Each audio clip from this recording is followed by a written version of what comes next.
네, 무더위 중에 여러분들 잘 지내고 계시죠? 요즘 늘 하는 생각이지만 우리가 살아가는 매 순간 또 순간순간이 하나님의 은혜임을 또 고백하지 않을 수 없습니다. 또 우리 교회가 또 후반기 들어서 본격적으로 또 119 전도운동 한 성도가 한 영혼을 구원하는 일에 우리가 마음을 모으고 또 힘차게 달려나가고 있습니다. 이 한 영혼을 구원하는 이 거룩한 부르심 앞에 여러분들 각자 또 반응이 다 다를 수도 있죠. 어떤 분은 특별히 내 가족들 또 친지들에 대한 그 안타까운 그 애절한 마음이 있을 것이고, 또 어떤 분들은 그냥 한 귀로 듣고 한 귀로 흘러버리는 분들도 계실 거고, 또 어떤 분들은 또 은근히 부담감을 느끼면서도 또 뭐 어떻게 할 수가 없으니까 그저 그렇게 하루하루 시간을 보내는 분들도 분명히 계실 것입니다. 그러나 우리는 정말 죽음을 향해 달려가는 그 안타까운 영혼을 바라보면서 하나님의 그 애절한 마음을 가져야 합니다. 근데 그런 마음이 있다 하더라도 우리가 사실 전도 대상자 명단을 적어내신 분들도 품고 기도하고 있고 저도 기도하고 있습니다만, 그들에게 어떻게 복음을 증거해야 되느냐, 또 어떻게 다가가서 무슨 말을 해야 되는지 또 두렵고 또 심지어는 또 걱정되고 또 어찌할 방법을 몰라서 또 애달아하는 분들도 분명히 계실 겁니다. 성경을 보면 또 우리와 이런 똑같은 두려움에 사로잡힌 인물이 있어요. 바로 사사 기드온입니다. 당시 이스라엘은 이 미디안 족속의 압제에 시달리면서 모든 걸 다 뺏긴 그런 상황이었습니다. 기드온은 미디안 사람들의 눈을 피해서 이 포도주를 짜는 틀 안에 숨어서 밀을 타작하고 있었어요. 그러니까 무서운 거예요. 두렵고 떨리는 마음으로 숨어서 자기의 그 농사 일을 하고 있었습니다. 기드온은 절망과 두려움이 그 속에 가득했습니다. 바로 그 비겁하고 두려움에 떠는 기드온에게 여호와의 사자가 나타나서 이렇게 선포합니다. 사사기 6장 12절, 큰 용사여 여호와께서 너와 함께 계시도다. 두려워서 벌벌 떨고 있는 이 기드온에게 여호와의 사자가 나타나서 큰 용사여 하나님이 너와 함께 하신다 라는 그 말을 듣자마자 기드온이 어떤 반응을 보였느냐. 오나의 주여 여호와께서 우리와 함께 계시면 어찌하여 이 모든 일이 우리에게 일어났나이까. 또 우리 조상들이 일찍이 우리에게 이르기를 여호와께서 우리를 애굽에서 올라오게 하신 것이 아니냐 한 그 모든 이적이 어디 있나이까. 이제 여호와께서 우리를 버리사 미디안의 손에 우리를 넘겨주셨나이다. 그러니까 큰 용사여 하나님께서 너와 함께 하겠다라고 여호와의 사자가 나타나서 얘기를 하니까 무슨 소리를 하냐. 옛날에 애굽에서 우리를 내서 하나님이 막 기적을 베풀었다는데 그게 다 어디 있냐. 그게 무슨 소용이 있냐. 그리고 지금은 우리는 미디안의 모든 걸 다 뺏기고 나라가 망한 그런 상황에서 그게 무슨 소용이냐. 도대체 하나님이 어디 계시냐. 우리를 버리신 거 아니냐. 그런 말을 하고 있는 거예요. 그러자 여호와께서 그를 향하여 이르시되 너는 가서 이 너의 힘으로 이스라엘을 미디안의 손에서 구원하라. 내가 너를 보낸 것이 아니냐라고 얘기합니다. 거듭해서 여호와의 사자가 계속 나타나서 그런 얘기를 하지만 그 기드온은 그 자신을 사사기 6장 15절의 표현대로 므낫세 지파 중에 가장 약한 자요 내 아버지 집에서 가장 작은 자다라고 대답합니다. 그러니까 보낼 사람을 보내시고 또 적당한 사람을 찾으셔야지 나같이 부족하고 나는 우리 집안에서도 인정받지 못하고 그런 우리 민족은 또 이 12지파 중에서도 정말 작은 그 지파인데 그냥 좀 괜찮은 사람 구해보십시오라고 그렇게 얘기를 하는 거예요. 그러나 이어서 여호와께서 그에게 이르시되 내가 반드시 너와 함께하리니 내가 미디안 사람 치기를 한 사람 치듯 하리라 라고 말씀합니다. 여러분들 이 장면을 보시면서 어떤 생각이 드셔요? 여러분이 자존감이 바닥에 떨어져 있고 모든 게 지금 되는 일은 하나도 없고 하나님이 나를 버리셨다라는 마음까지 드는 그 시점에 천사가 여러분이 기도 중에나 아니면 꿈에 나타나서 하나님이 너와 함께 하신다. 걱정하지 마라. 내가 너를 사용해서 이 나라를 일으킬 거다라고 하면 여러분은 아멘 할렐루야 주님 제가 믿습니다라고 그렇게 순종하시겠어요? 우리는 대부분 90% 이상 이 기도원처럼 반응할 거예요. 하나님이 어디 계시냐? 옛날에는 역사도 일어나고 그랬던 것 같은데 지금 우리나라 딱 망했고 하나님이 도대체 우리를 보호하시기나 하냐? 우리를 완전히 버리신 거 아니냐? 다 그렇게 생각합니다라고 그렇게 한다는 거예요. 근데 여러분 이 상황이 얼마나 역설적이에요. 아무것도 할 수 없다, 나는 못한다, 하나님이 나를 버렸다라고 하는 그 기도원에게 여호와의 사자가 나타나서 계속해서 거듭해서 말씀하고 또 마지막 이 말을 합니다.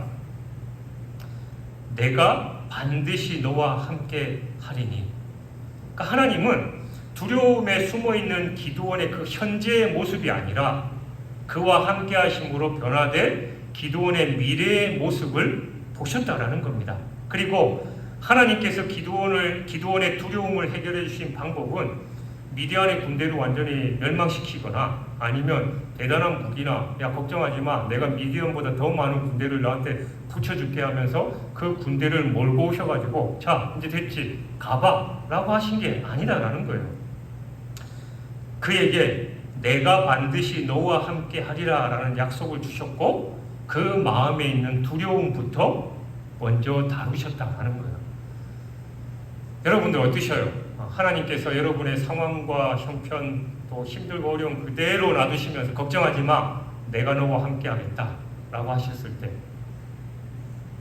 우리는 대부분 하나님 함께 하신다고 맨날 말씀을 하시는 것 같은데 지금 요 모양 요 꼴로 됐는데 무슨 소리를 하십니까? 또 제가 어떻게 믿냐고 제 눈에 좀 보이는 걸 좀 해주십시오. 우리는 보통 그렇게 하잖아요.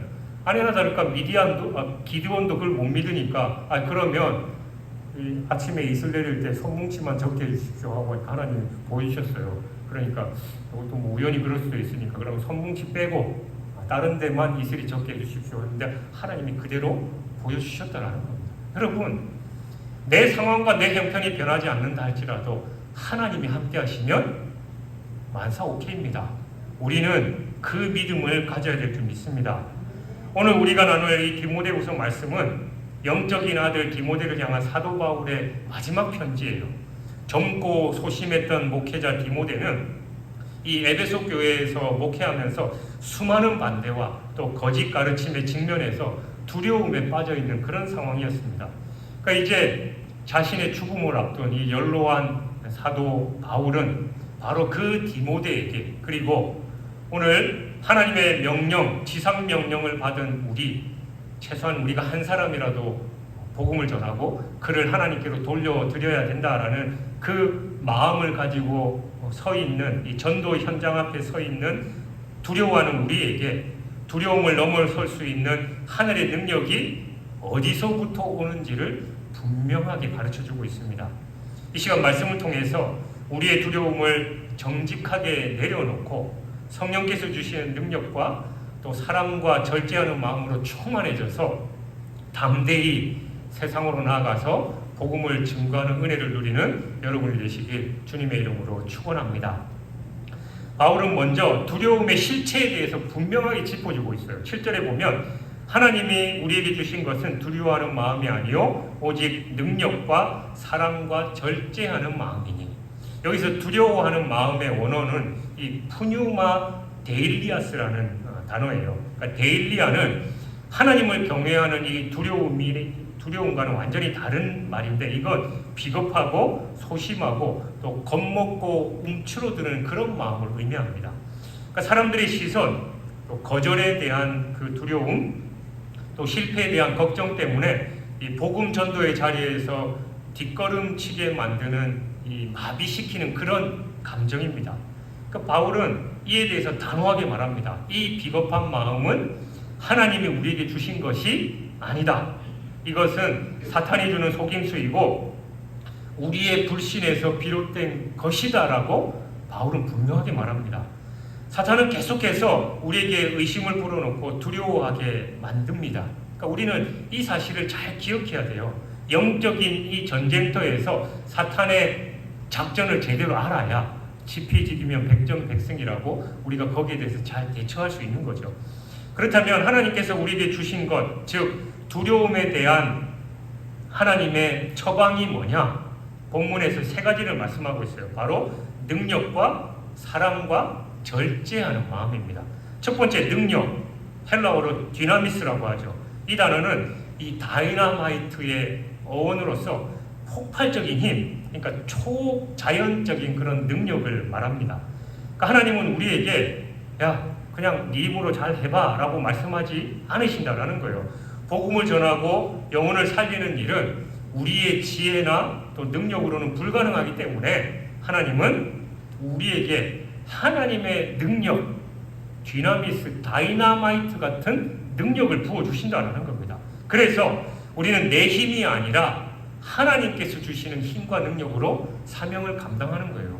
그러니까 내가 뭔가를 하려고 하면 우리는 실패하게 되고 그 실패가 거듭되면 두려워하고 뒤로 주저앉아 버릴 수밖에 없는 겁니다. 그러나 매 순간 하나님의 능력을 구하며 나아갈 때 하나님께서 주시는 그 능력으로 그 일들을 감당할 수 있는 것이죠. 두 번째 사랑, 이건 아가페입니다. 그러니까 이기적인 사랑이 아니라 하나님의 자기 희생적인 자기의 것을 모두 내어주는 그런 사랑입니다. 그러니까 요한일서 4장 18절은 사랑 안에 두려움이 없고 온전한 사랑이 두려움을 내쫓나니 라고 말씀합니다. 그러니까 우리가 전도 대상자를 향한 하나님의 애끓는 그 사랑으로 충만할 때 거절당할까봐 걱정하는 내 자신에 대한 두려움은 완전히 사라지게 되는 거예요. 영혼을 향한 사랑이 나를 향한 두려움보다 더 커집니다. 여러분들 그 갓난아기가 아장아장 걸으면서 가고 있는데 자동차가 달려올 때 그 엄마는 어떻게 해요? 자기 몸을 던져서라도 그 아이를 보호하잖아요. 지켜내잖아요. 그게 하나님 아버지의 마음이에요. 그러니까 죽어가는 그 영혼에 대한 애절한 마음이 있으면 뭐 거절당하거나 아니면 내가 면박을 당하거나 그런 두려움은 애시당초 없어지버리고 그 사랑이 더 커서 그런 것들은 상관없이 우리가 가서 복음을 전하게 된다는 거예요. 그러니까 하나님 아버지의 그 아가페적인 사랑이 우리에게 있어야 되는 겁니다. 그리고 세 번째, 절제하는 마음입니다. 이것은 건전한 마음, 분별력, 자기 통제를 의미해요. 그러니까 두려움에 휩싸이면 우리는 허둥대고 비이성적인 판단을 내리게 되죠. 그러나 성령님은 우리에게 어떤 상황에서도 침착하고 또 분별하게 하는 그 지혜롭게 행동할 수 있는 균형 잡힌 마음을 주시는 거예요. 그래서 우리가 불안에 떨고 우리의 초조하고 또 힘든 그런 상황일 때 우리는 더더욱 우리의 마음을 내려놓는 연습을 해야 됩니다. 하나님 도와주십시오. 나 지금 흥분했는데 나를 좀 도와주십시오. 저 사람이 나를 공격하는데 하나님 나 입에서 험한 말 나와서 더 어려운 상황이 되지 않도록 나를 도와주십시오 라고 하면 하나님께서 주시는 참 평안이 우리에게 임하게 되는 거예요. 민수기 13장을 보면 가나안을 정탐했던 12명의 정탐꾼 이야기가 나오죠. 10명의 정탐꾼은 그 아낙 자손의 거대함 앞에서 데일리아, 그러니까 겁을 먹고 움츠러드는 그런 마음에 사로잡혔습니다. 그러면서 그들은 자신들을 메뚜기 같다라고 하면서 두려움 가득한 보고를 했죠. 그러자 백성들의 반응은 온 백성이 통곡하면서 밤새도록 울고 원망에 빠졌습니다. 그러나 여호수아와 갈렙은 똑같은 상황을 보고 왔지만 하나님의 디나미스, 그 능력을 믿었기 때문에 그들은 우리의 먹이다라고 담대하게 믿음의 선포, 믿음의 보고를 할 수 있었습니다. 여러분, 두려움은 나 자신을 메뚜기로 만들지만 성령이 주시는 능력과 사랑과 절제하는 마음은 우리를 세상을 정복하는 하나님의 용사로 만든다는 것을 기억하십시오. 실패와 좌절을 겪고 계십니까? 그 앞에 내가 얼마나 초라해 보여요.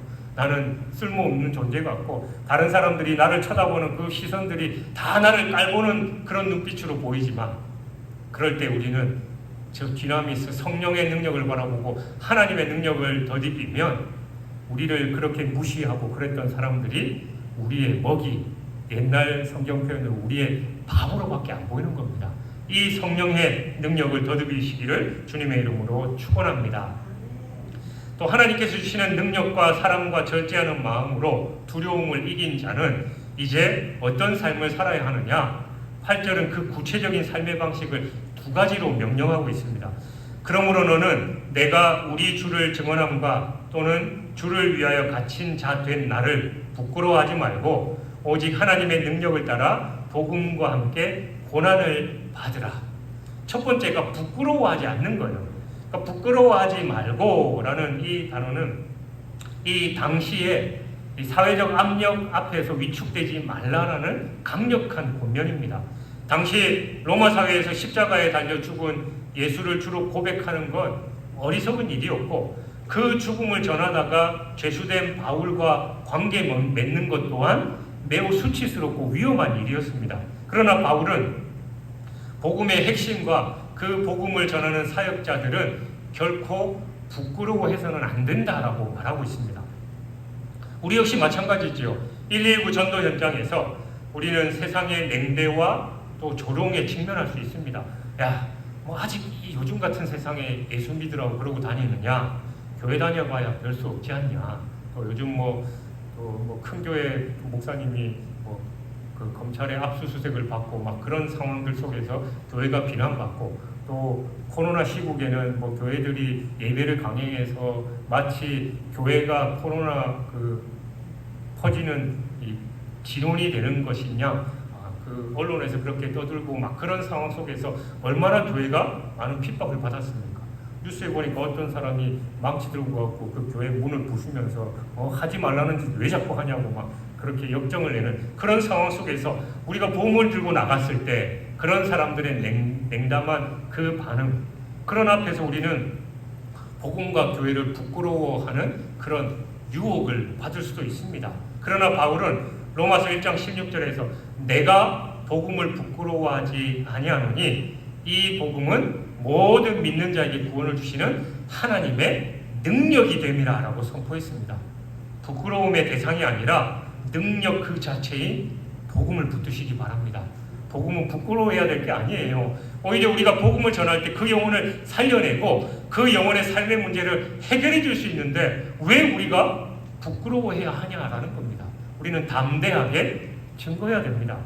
그러면서 두 번째로 복음과 함께 고난을 받으라라는 겁니다. 고난을 받으라라는 건 함께 고난을 겪다라는 말의 합성어예요. 이것은 복음을 위해서 기꺼이 고난의 자리에 동참하라라는 부르심입니다. 그러나 이 고난을 우리의 힘으로 감당하라라고 하지 않으시면서 그 뒤에 뭐라고 해요? 오직 하나님의 능력을 따라 감당하라라고 말씀합니다. 그러니까 루마니아의 리처드 범브란트라는 목사님은 이 공산 정권하에서 이 14년 동안 감옥에 갇혀서 상상할 수 없는 고문과 핍박을 받았습니다. 그는 죽음의 문턱에서 복음을 부끄러워하지 않았고 오히려 간수들에게 복음을 전하면서 그 고난의 현장을 성교지로 만들었습니다. 그의 삶은 하나님의 능력을 따라서 복음과 함께 고난을 받는 게 뭐냐라는 걸 분명하게 보여줬습니다.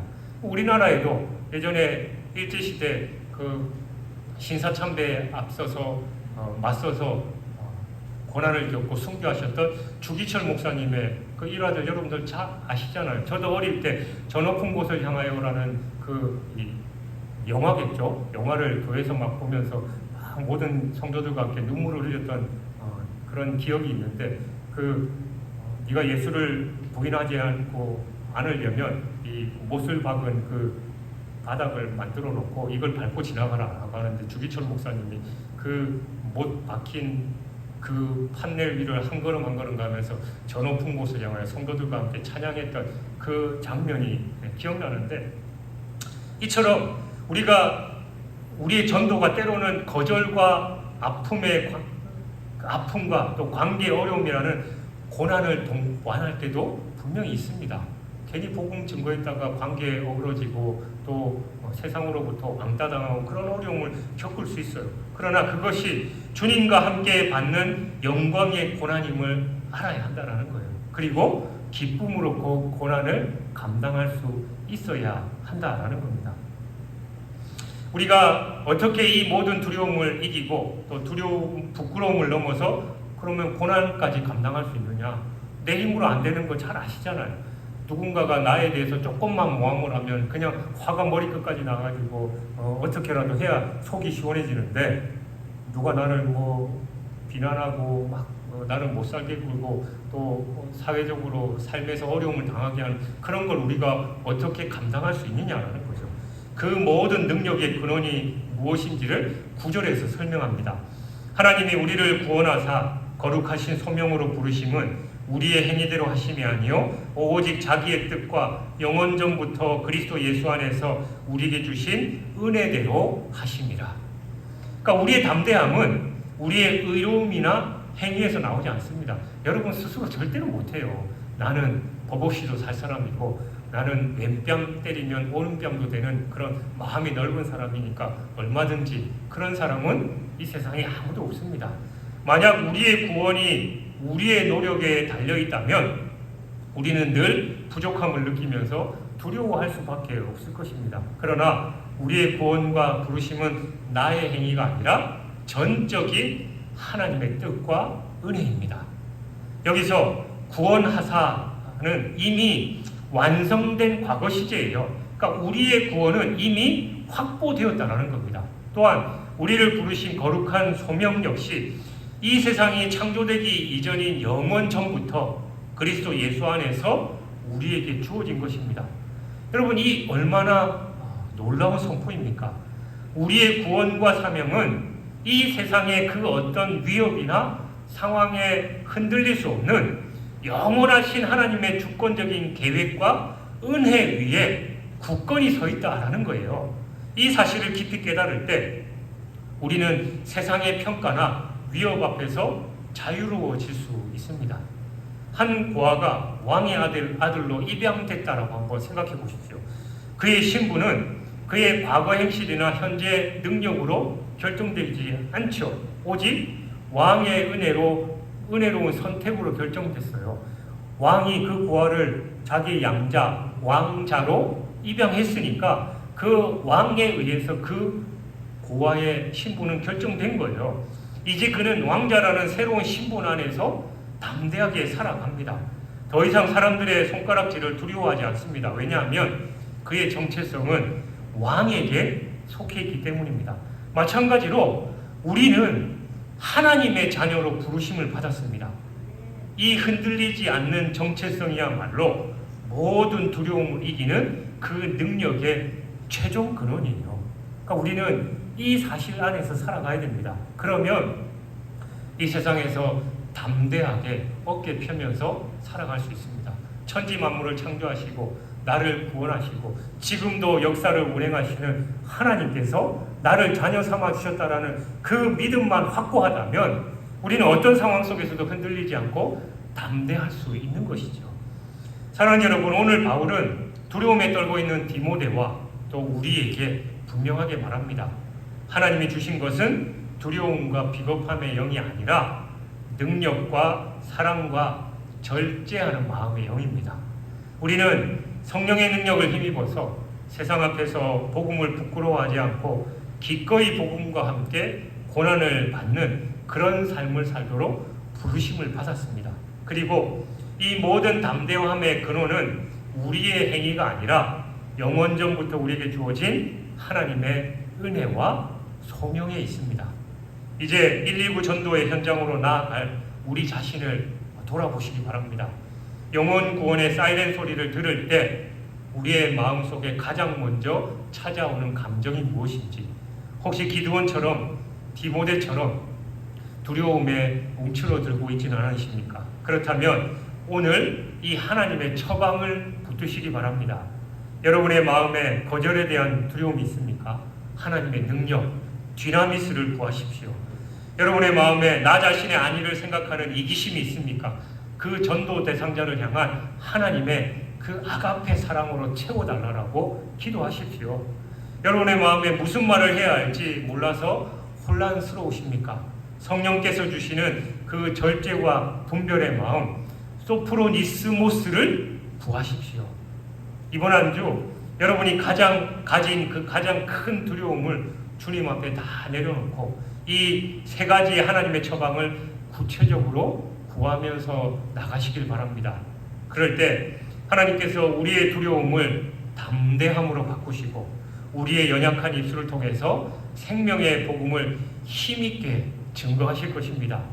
우리 모두가 성령께서 주시는 담대함으로 이 두려움의 포도주 틀에서 나와서 세상을 구원하는 믿음의 큰 용사들로 우뚝 서기를 주님의 이름으로 축원합니다.